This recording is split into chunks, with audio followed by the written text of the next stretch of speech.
इस देश के पास 15 से 12-13 साल बचे हैं, ज्यादा साल नहीं है। ये जो उथल पुथल हो रही है ये इसलिए हो रही है कि ये जो सर्ज पैदा हुआ है किसी के खिलाफ नहीं है, फिर मैं कहता हूं हिंदू सनातनी अपनी जिम्मेदारी समझे। ये जीटी बख्शी, आरएसएन सिंह, सुशील पंडित, कैप्टन रिजवी, ये अंकुर शर्मा, ये जो बोल रहे हैं, मैं जब पूरी उम्मीद है और मैं इस बात में कंफर्म हूं कि सब कुछ हमारे सामने नहीं होने वाला, सब कुछ हम होते हुए नहीं देखेंगे। हमारे सामने 370 हटी, ये चांस की बात है। मंदिर बना हमारे, हम मानते हैं कि चांस की बात है। हम इसलिए बोल रहे हैं पूरी ईमानदारी के साथ, हम सिर्फ इसलिए बोल रहे हैं कि हमारे जाने के बाद आने वाली जनरेशन ये ना कहे कि ये जानते थे, ये बोले नहीं किसी लालच में, सिर्फ इतना ही बच सकते हैं और कोई बच सकता है। हम पब्लिकली कहते हैं कि ना हमारा किसी पार्टी से कोई संबंध है, ना किसी संगठन से कोई संबंध है, और हम सत्ता हमसे कोसों दूर है। सत्ता कितनी भी कोशिश कर ले, हम में से कोई सत्ता में जाने वाला नहीं, एकदम ओपन है। हम मानते हैं कि हम अपने बुजुर्गों को, बहुतों को बहुत सारी बात कहते हैं, लेकिन हमारे दामन पे वो दाग न लगे, हम इस चिंता में जगह जगह सड़क सड़क जाके हमने भी अपना घर छोड़ा, हम कोई आसान नहीं कर, हमने भी नौकरी छोड़ी। ये सार्वजनिक मंचों से कहने की चीज नहीं है, हमने अपनी मर्जी से छोड़ी। हम जिंदगी कैसे जी रहे ये हमारा निजी मामला है, लेकिन सार्वजनिक जीवन पर कोई दाग नहीं लगा सकता। इसलिए आज आप खुशनसीब हैं कि अंकुर जैसा यंग बॉय पूरी ताकत के साथ, मुझे मालूम है खतरे क्या है, मैं जानता हूं इस बात, आसान नहीं। ये खतरा दिल्ली तक इनका पीछा नहीं छोड़ता, इनको अपनों से ज्यादा खतरा है, दुश्मनों से नहीं। इस देश की तारीख में जितने भी सनातनी योद्धा निकले उन्हें अपनों ने मरवाया। सत्ताएं आएंगी जाएंगी, पार्टियां बनेंगी टूटेंगी, उसका कोई महत्व नहीं है। एक राष्ट्र में हजारों पार्टियां चली जाएं, हजारों लोग दर चले जाएं, उसका महत्व नहीं है, लेकिन राष्ट्र जिंदा रहना चाहिए। 2007 में एक जज साहब थे, रंजीत भाई, इलाहाबाद हाई कोर्ट में। जज साहब का विजन क्लियर था, किसी गली मोहल्ले में कृष्ण जी के 2 मंदिर छोटे छोटे से थे, वो मुकदमा हाई कोर्ट चला गया।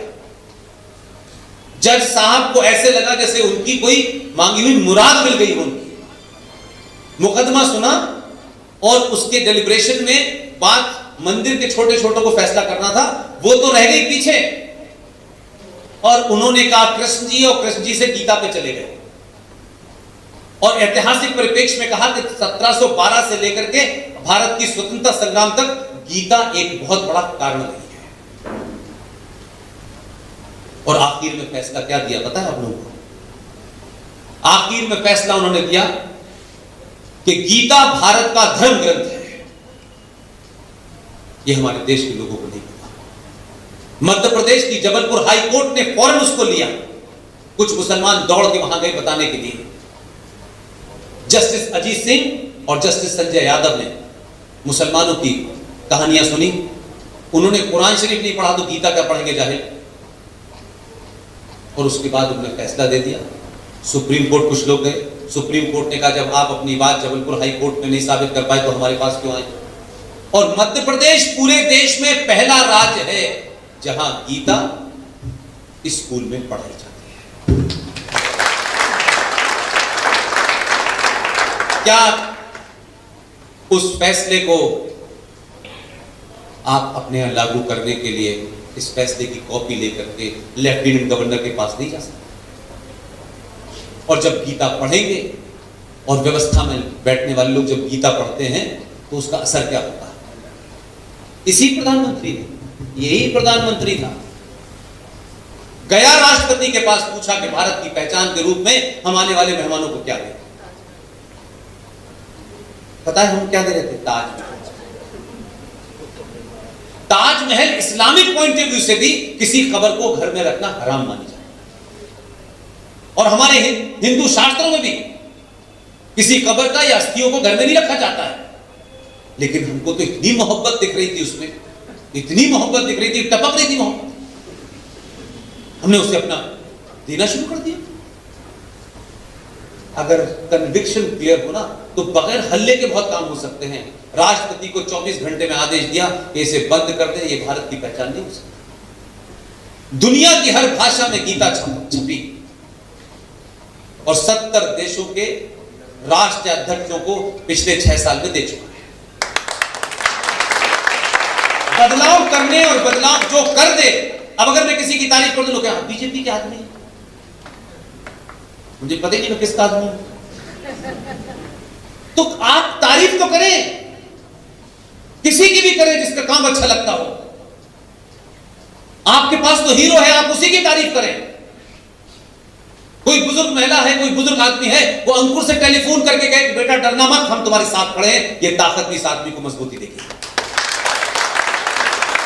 ये युवा है, जाके पूछे कि भाई हमें बताइए कि अगला आपका एजेंडा कब है, हम आपके साथ चलेंगे। ये छोटी छोटी बातें मैं कह रहा हूं बड़ी ताकत देती हैं। और जब आप गीता पढ़ते हैं और गीता बांटते हैं, और पुतिन भी पढ़ लेता है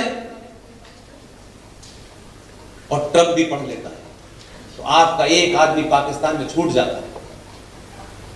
तो पाकिस्तान में डिबेट चल रही थी, मैंने कल परसों भी कहा है, पाकिस्तान में डिबेट उस वक्त ये चल रही थी कि इसको रख लो अभिनंदन, जैसे कोई शो पीस हो। बोले इसे रख लेते हैं, कश्मीर पे बार्गेनिंग करते हैं। मूर्खों को मैंने कहा यार, हमने तुम्हारे 93,000 पकड़ के मुर्गा बनाया 2 महीने तक, हमने तुमसे बार्गेनिंग नहीं की, तुम हमारे एक आदमी की बार्गेनिंग करते। अब तो उनकी पार्लियामेंट में भी चिल्ला चिल्ला के कि चचा का फोन आ गया था वाशिंगटन से कि इसे छोड़ दो और जल्दी छोड़ दो, क्योंकि इसने गीता पढ़ी हुई है और हम जानते हैं क्या करने वाला है।